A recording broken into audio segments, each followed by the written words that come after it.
오늘 이 금요 시간에는 은혜를 아십니까? 라는 제목으로 함께 말씀을 받고 기도하는 시간을 갖도록 하겠습니다. 교회 신앙생활을 열심히 하던 어떤 청년이 자기가 출석하는 교회에 목사님을 만났습니다. 목사님, 주일마다 늘 은혜를 받습니다. 뭘 받아요? 은혜를 받습니다.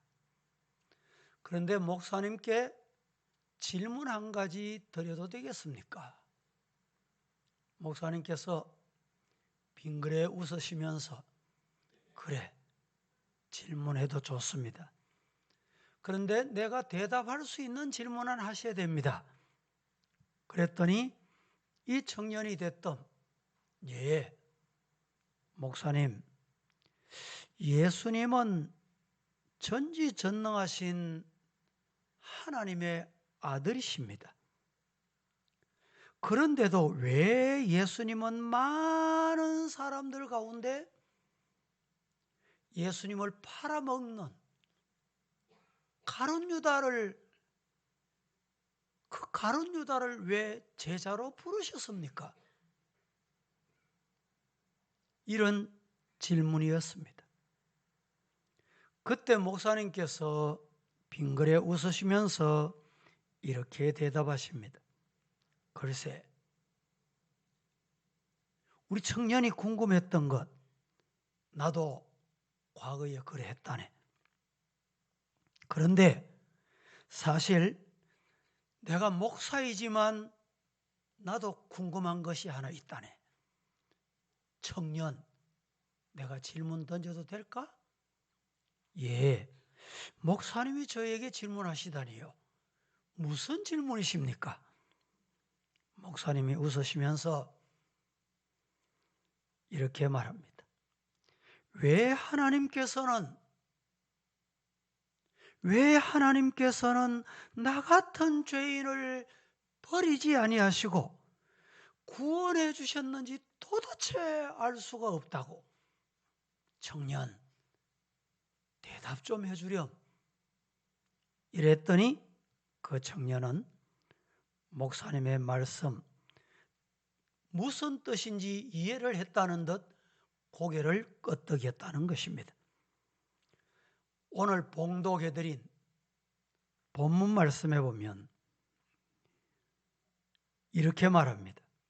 나의 나된 것은 따라하십시다. 하나님의 뭐다? 은혜로다. 야고보 사도는 야고보 2장 22절에서 이렇게 말합니다.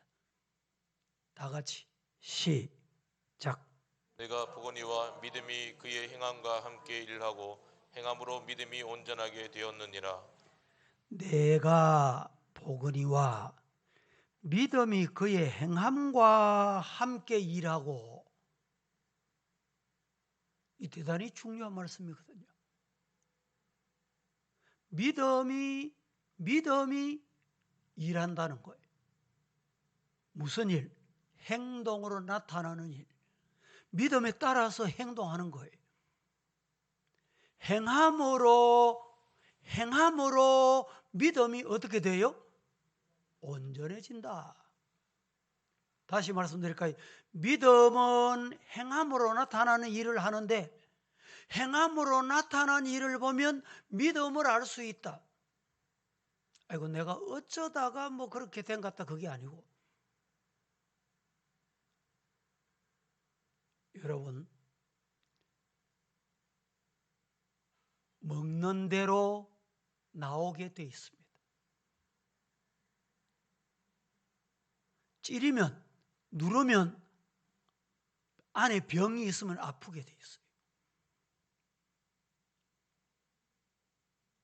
믿음에 따라서 행동이 나오고 믿음에 따라서 말이 나오는 거예요. 말과 믿음을 보면 행동을 알 수 있고 믿음을 이꼬르 하면 된다, 이 말입니다. 그렇습니다. 나 같은 죄인을 살리신 것도 오직 따라합니다. 하나님의 은혜요. 믿습니까? 큰 죄에서 건짐받은 것도 누구의 은혜예요? 하나님의 은혜입니다. 오늘 저와 여러분이 이 자리에 오게 된 것도 하나님의 은혜예요. 가룟 유다보다 더 못한 나 같은 죄인을 하나님은 버리지 않으시고 구원해 주셨기 때문에 우리 기독교가 세상 다른 종교와 다른 점이 뭐냐? 여기에 있습니다. 우리 기독교가 세상 이방 종교와 다른 게 뭐냐? 은혜입니다. 은혜. 은혜라는 말을 너무 자주 사용하다 보니까 은혜로 모르는 경우가 많습니다. 은혜란 말을 너무 자주 쓰기 때문에 오히려 은혜에 대해서 둔감하게 살아가는 것이 우리 모습이 아닌가. 우리는 한번 뒤돌아봐야 할 때입니다. 저와 여러분이 좋아하는 찬송, 자주 부르는 찬송이 있습니다. 과거에 405장, 지금은 305장 찬송입니다. 나 같은 죄인 살리심. 이 찬송 가사는 존 뉴턴이 지은 시로 되어 있습니다.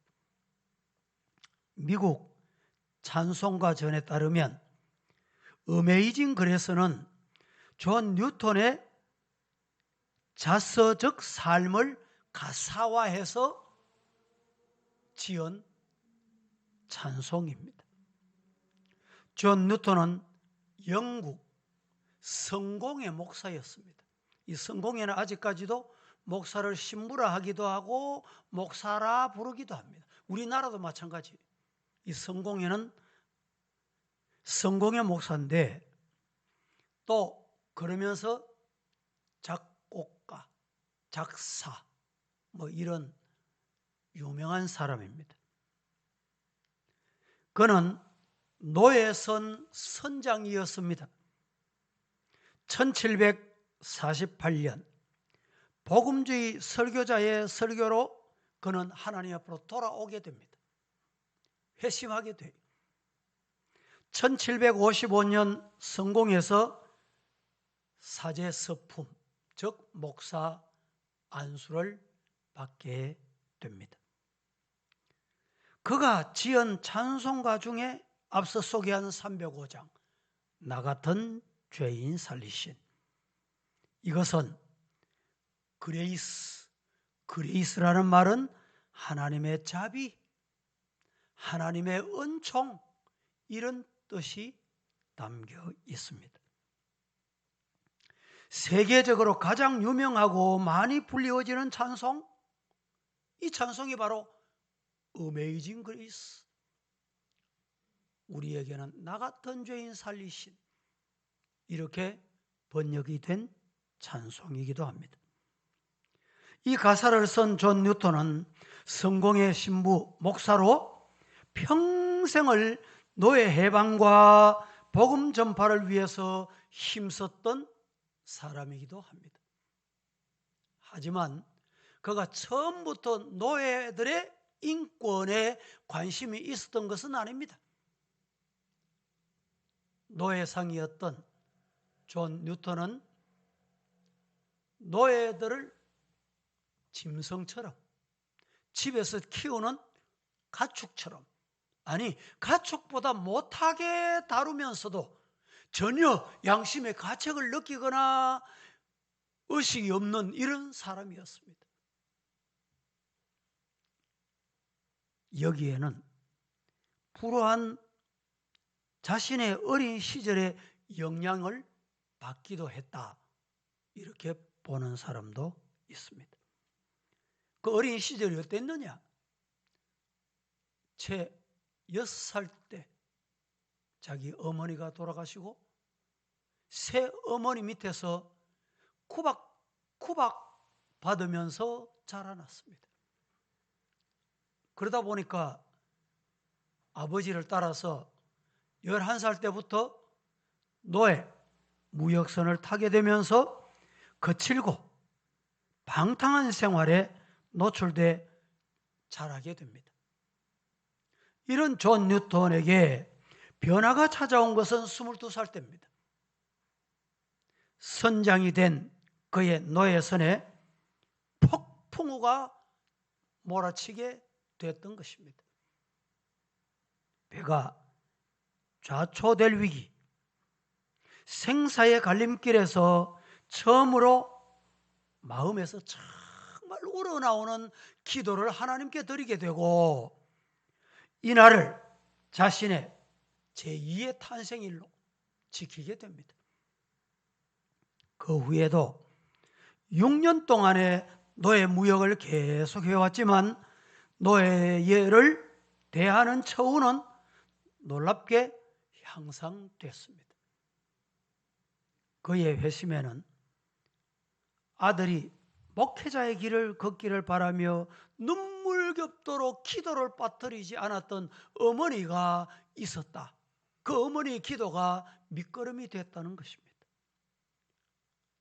30살이 되던 해 존 뉴턴은 선장직을 그만두고 신학교에 입학했고 영국 성공의 목사가 됐습니다.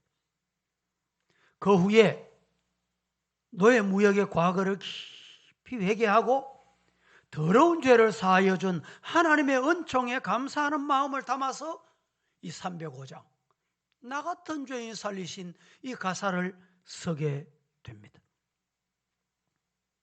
나 자신이 이런 삶을 산 그런 존재로구나, 그런 자기를 발견하고 의식에도 더불어서 그런 나를 하나님이 용납해 주시고 불러주셨다는 의미가 있고 가치 있는 삶을 살게 됐다.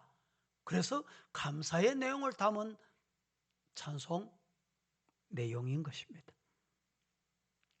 영국 노예제도 폐지를 이끌어낸 정치가 윌리엄 월브포스에게 영향을 미치기도 했던 존 뉴턴은 하나님의 부르심을 받은 82살이 될 때까지 쉬지 않고 힘써서 그는 복음 전파에 매진해 왔습니다.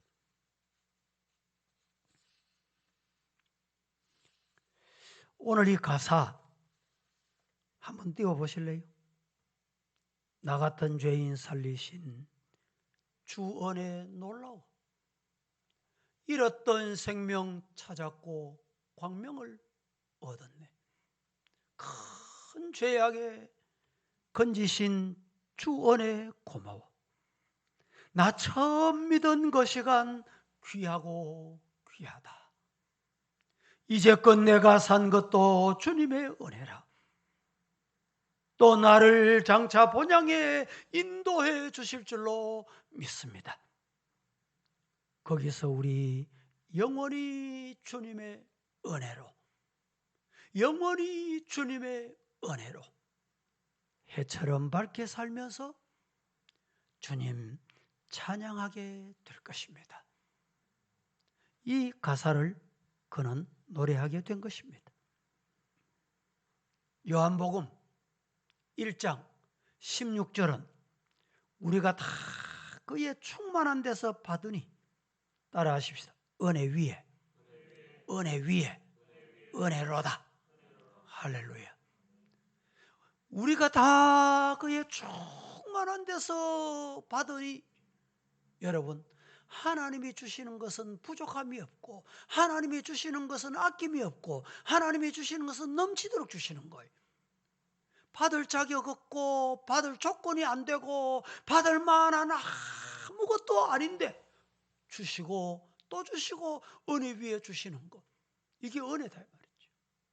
믿으시기를 축복합니다. 은혜는 은혜의 원천이신 예수님으로 말미암아 얻어지는 하나님의 부요하심과 선물이다 라는 말입니다. 요한복음 1장 17절 같이 시작. 율법은 무엇으로 말미암아 주어진 것이요 은혜와 진리는 예수 그리스도로 말미암아 온 것이라. 율법은 모세로 말미암아 주어진 것이고, 따라하십시다. 은혜와 진리는 누구로 말미암아? 예수님으로 말미암아, 예수 그리스도로 말미암아 우리에게 주어진 것이다. 우리에게 찾아온 것이다. 할렐루야. 은혜를 히브리 말로 카리스 이렇게 말합니다. 이 말이 무슨 말이냐? 자격 없는 자에게 베풀어 주시는 은혜, 하나님의 파격적인 호의. 은혜는 예수 그리스도가 원천으로 믿는 자에게만 주어지는 신비로운 은총이기에 세상 방식으로는 은혜를 줄 수도 없고 깨달을 수도 없다. 자, 같이 한번 읽어봅니다. 은혜는 히브리어로, 헬라어로 카리스라고 합니다. 다 같이 시작. 자격 있는 자에게 베풀어 주시는 하나님의 파격적인 호의. 은혜는 예수 그리스도가 원천으로 믿는 자에게만 주어지는 신비로운 은총이기에 세상 방식으로는 은혜를 줄 수도 없고 깨달을 수도 없습니다. 세상 방식이면 우리가 이 자리에 나올 수 없어요. 하나님이 주신 은혜를 내 것으로 누릴 수가 없다 이 말이죠. 교회는 은혜의 진원지이며 은혜의 저수지이며 은혜의 발전소이며 은혜를 유통하는 물류센터, 은혜의 병참기지다. 얼마나 귀한 말씀입니다. 교회는 뭐 하는 곳이냐? 교회는 어떤 곳이냐? 시작. 은혜의 진원지이며 은혜의 저수지, 은혜의 발전소, 은혜를 유통하는 물류센터, 은혜의 병참기지. 예. 군대 가면 물류기지, 병참 부대가 따로 있어요. 모든 부대에 물품을 보급하는 병참 부대. 이 부대는요, 가면 없는 게 없습니다. 교회는 어떤 곳이냐? 은혜의 병참 기지다. 할렐루야. 교회 와서 여러분 보급받아 가야 돼요. 입는 것도 먹는 것도 서는 것도 다 받아가세요. 하나님이 거저 주시는 거 믿습니까? 에베소서 2장 8절과 9절 말씀 보십시다. 시작. 너희가 만일 성경에 기록된 대로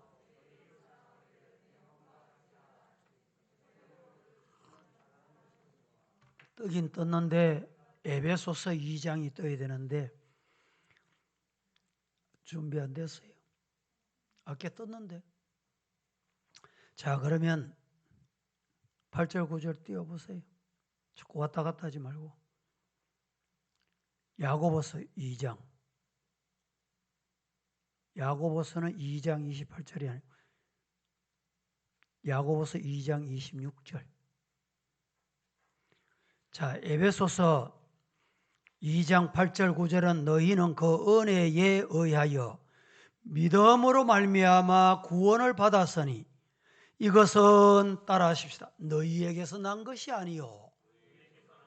따라합니다. 너희에게서 난 것이 아니요. 너희에게서 난 것이 아니요 하나님의 하나님의 선물이다. 믿습니까? 행위에서 난 것이 아니니 이는 누구든지 뭐 못한다? 자랑할 것이 없다. 따라하십시다. 하나님이 거저 주셨다. 거저 받아서는 우리도 거저 줘야 돼요. 그래서 듣든지 안 듣든지 나누어 주는 거예요. 뭘? 복음을, 은혜를 나누어 주는 거예요. 야고보서 2장 26절. 영혼 없는 몸이 죽은 것 같이 행함이 없는 믿음은 죽은 것이니라. 하나님의 은혜를 알고 은혜에 대한 감사의 삶이 저와 여러분의 삶이 되기를 예수님 이름으로 축복합니다. 은혜는 행위에서 난 것이 아니라는 말씀과 행함이 없는 믿음은 죽은 것이라는 말씀은 서로 충돌되는 말씀일까요? 아닙니다. 그렇지 않습니다. 은혜와 행함의 함수 관계를 이해하면 은혜를 깨닫게 된다는 말입니다. 즉, 행함은, 따라하십시다. 행함은 은혜의 열매다. 믿습니까? 행함, 우리의 행동, 이것은 은혜에서 나오는 열매예요. 은혜를 받은 사람은 자연스럽게 행함이 따르고 행함을 통하여 점점 예수님을 닮아가고 배워가고 가까이 가게 되는 거예요. 이런 성도 되기를 예수님 이름으로 축복합니다. 우리는 행함을 통하여 은혜가 온전해지고 살아있는 믿음의 경지에 도달하게 되는 거예요. 은혜의 반대말은 뭡니까? 노력일까요? 은혜의 반대말은 뭘까요? 공로의식입니다. 공로의식. 은혜를 모르는 사람은 늘 내 공로에 사로잡혀 있어요. 내니까 하지, 내니까 됐지, 내가 하니까 된 거야. 공로의식에 사로잡혀 있어요. 여러분, 교회 생활하다가 신앙생활 하시다가 이 공로의식에 잡혀 있는 사람은 아직까지 하나님의 은혜를 모르는 신앙인이구나, 그렇게 하시면 돼요. 얼마나 오래 다녔냐 그게 중요한 게 아니고 공로의식에 사로잡혀 있는 사람은 교회 멤버로서 온전한 신앙인이 아니다 이 말이죠. 아셔야 돼요. 공로의식은 신앙생활을 오래 할수록 머리 지식이 많이 쌓일수록 생기는 것으로 신앙생활을 망치게 하고 석은 동아줄 같다라는 사실을 기억해야 합니다. 여러분, 이 말을 하면 여러분 이해가 되실는지 몰라요. 은혜는 유통기간이 짧습니다. 은혜는 유통기간이 짧다니까.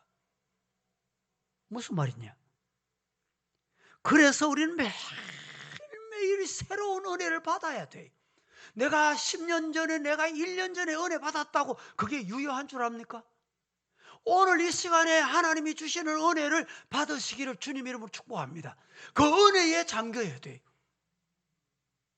따라하십시다. 은혜는 날마다 솟는 샘물이다. 예. 샘물은 자꾸 퍼내야 돼. 자꾸 마셔야 돼.